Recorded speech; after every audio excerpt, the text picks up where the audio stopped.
अस्सलाम वालेकुम दोस्तों। बात करते हैं कुछ सीखने और सिखाने की। तो दोस्तों, बात चल रही थी कि हमारी ज़िंदगी में चैन सुकून कैसे आए। उसके लिए हमें क्या करना है कि हमारी ज़िंदगी में चैन सुकून आ जाए। देखिए, हमारा दिल जो है अल्लाह की यानी कि रहमान की 2 उँगलियों के दरमियान है। उसमें सुकून डाले या बेसुकूनी डाले, वो किसके हाथ में है?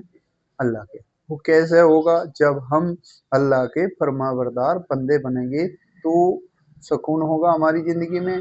और अल्लाह ताला की नाफरमानी अगर करेंगे तो हमारे दिल में बेसुकूनी, बेचैनी होगी। इसे हम थोड़ा-सा दलील से अगर समझना चाहोगे, सपोज़ दैट भाई अल्लाह हमारा और आपका सबका खालिक और मालिक है। क्या है? खालिक और मालिक है। हम अल्लाह के बंदे हैं। तो हमें अल्लाह की नाफरमानी से बचना है और फर्माबरदारी करना है। अब फर्माबरदारी और नाफरमानी का उसे थोड़ा सा हम समझना चाहोगे, क्योंकि जब पता होगा तभी तो नाफरमानी से बचेगी। इसे देखिए, ऐसे हम समझ सकते हैं कि सपोज दैट कोई मियाँ बीवी है। क्या है? मियाँ बीवी है। तो अगर बीवी नाफरमानी करेगी तो क्या उससे उसका शौहर खुश होगा? नहीं होगा। और अगर फर्माबरदारी करेगी तो उससे खुश होगा। ठीक। अब ऐसे ही हम पे सबसे ज्यादा जो हक है वो अल्लाह की है। अल्लाह जो कह रहा है, जो जिन चीजों से बचने के लिए कह रहा है, उनसे हमें बचना पड़ेगा।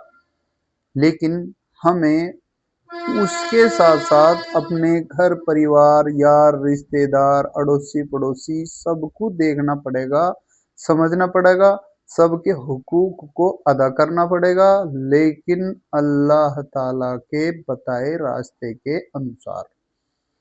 हम क्या करते हैं, होता यह है कि बीवी कह रही है कि मैं पर्दा नहीं करूंगी। बीवी क्या कह रही है? मैं पर्दा नहीं करूंगी, मेरी अपनी लाइफ है, मुझे पर्दा वर्दा करना अच्छा नहीं लगता। ठीक। तो अब आदमी फंस गया। क्या फंस गया? कि अगर औरत की नहीं मानने का, औरत की बात मान ली तो औरत के लिए तुम बन गए बहुत अच्छे सोहर। क्या बन गए? बहुत अच्छे सोहर। भाई जैसा कह रही है वैसा मान रहा है तो अच्छा बन गया। लेकिन उससे पहले, उसका सोहर होने से पहले, मैं यानी कि सोहर अल्लाह का बंदा है। क्या है? अल्लाह का बंदा है। तो उसे किसकी माननी है? अल्लाह की। अल्लाह कह रहा है कि औरत पे पर्दा फर्ज है, और वो कह रही है कि मैं नहीं करूंगी। तो इंसान फंस गया बीच में। सोहर अल्लाह की नाफरमानी हो जाएगी अगर पर्दे से नहीं रोका, और पर्दे से रोका तो बीवी का मुखालफत हो जाएगी, बीवी की पंगे हो जाएंगे। तो दोस्तों, ये बात समझने की है कि हमें करना क्या है और क्या नहीं करना है, ये हमें समझना पड़ेगा। और ये हम कब समझेंगे? ये हम समझेंगे आलिमों की सोबत में बैठ के, आलिमों को सुन के, उनसे पूछ के, तो हमारी समझ में आवेगा। नहीं तो जैसे औरत कह रही है ऐसे मानते रहो, जो चल रहा है सिस्टम वो चलता रहेगा। बन लो फर्माबरदार औरत के। तो उससे क्या होगा कि नस्लें खराब होगी। क्या होगा? नस्लें खराब होगी। क्यों? क्योंकि बच्चे जो है वो माँ को देख के सीखते हैं। बाप का क्या रोल रहता है? बाप का रोल रहता है बच्चे कमाना है, कमा के ला के और दे दिया। बच्चे किसे फॉलो करेंगे?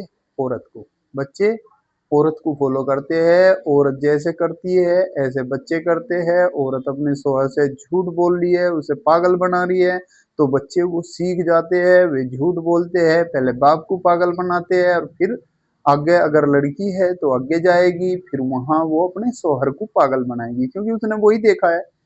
भाई उसने अपने अपनी माँ को देखा कि वो अपने मतलब शौहर को पागल बना रही है, यानी बाप को पागल बना रही है, झूठ बोल रही है, तो वो भी वो सीख लेती है, आगे जाकर वो भी यही करती है। अगर शौहर खुददार है, अल्लाह का नेक बंदा है, तो मानेगा नहीं, पंगे हो गए। और जो मान लेगा तो अपना चलता रहेगा सिस्टम। तो आजकल ये हो रहा है, देखिए हम पे हुकूकुल आबाद भी है, लेकिन उससे पहले हमें अल्लाह के हुकूक को मानना है। हम अल्लाह के बंदे हैं, किसी का शोहर, किसी का बेटा, किसी का बाप, किसी का भाई बनने से पहले हम हैं इंसान, यानी कि अल्लाह के बंदे। तो दोस्तों, उम्मीद करता हूँ कि समझ आया होगा। तो हमें समझने की ज़रूरत है कि आलिमों से मिले, उनसे पूछे कि किसके क्या हक है, और उन्हें पूरा पूरा अदा करने की कोशिश करें। गुजारिश करना चाहूँगा कि चैनल को सब्सक्राइब करें, लाइक करें और ज़्यादा से ज़्यादा शेयर करें। अस्सलाम वालेकुम।